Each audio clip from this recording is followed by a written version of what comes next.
Gustong-gusto niyo pa gumawa ng brownies pero wala kayong oven? Nakuha ko ng bahala. Caldero ba eh.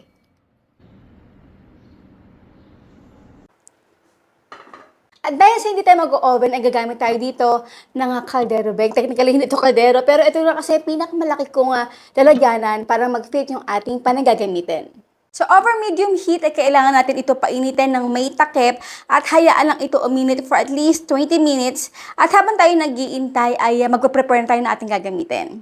7x7 inches ang gagamitin natin ditong pan at mas maganda kung ito ay may detachable dito sa bottom nito. So, lalagyan ko ito ng parchment paper.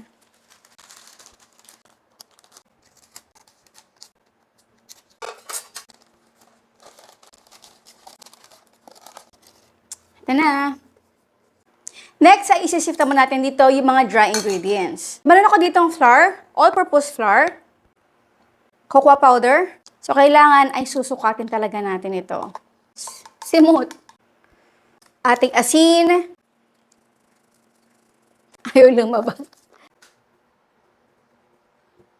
So, ito normal lang yan. Hindi ko na alam.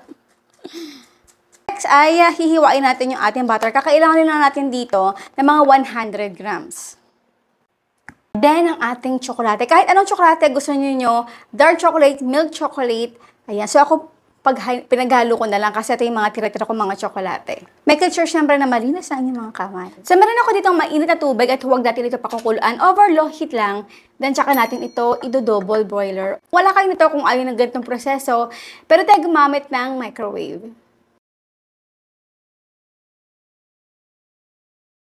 At eto na, tunaw na yung ating tsokolate. Pero ito ay pagpapahingahin mo muna natin na mga 1 minute kasi medyo mainit pa. At ilalagay natin dito yung ating dalawang itlog. Vanilla essence. Ayun. Konting vanilla essence.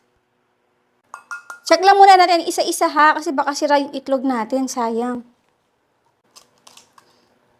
All good. Halo nito, huwag natin iaangat ha. Tuloy lang, continuous lang. Dapat nasa lapat lang yung ating paghahalo.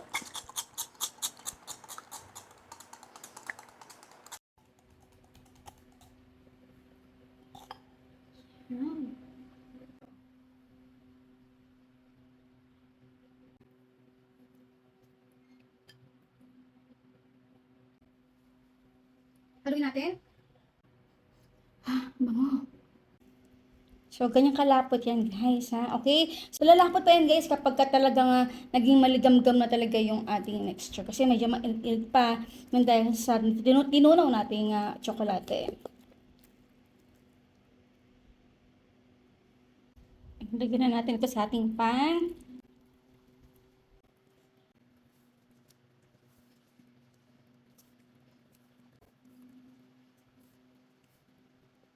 Chocolate chips na extra, why not? Kung gusto niyo naman ng peanut, or kahit anong paborito nyong nuts, ay okay lang naman din yun.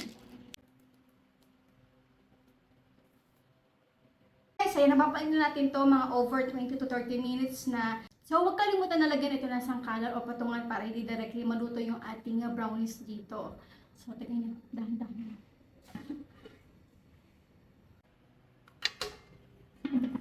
So, avoid nyo iangat yung pinakatakat nito para talaga makulob at mabake yung ating brownies.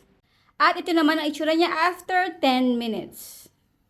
At ito itsura niya after 20 to mga 25 minutes. Check natin. Oh, okay na. Ayan, guys. Okay na to. Ayan.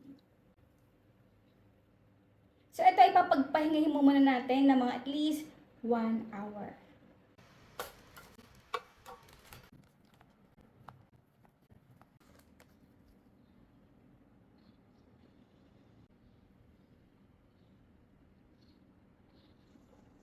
And now is done our no oven caldero bake na napakasarap na brownies. Okay guys, kain po tayo ng napakasarap na kawali baked brownies.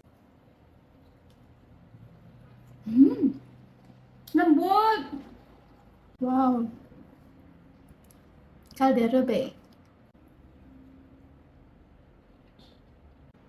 Ang lambot, chocolatey, ang mahalaga, hindi siya masyadong matamis na nakakaumay.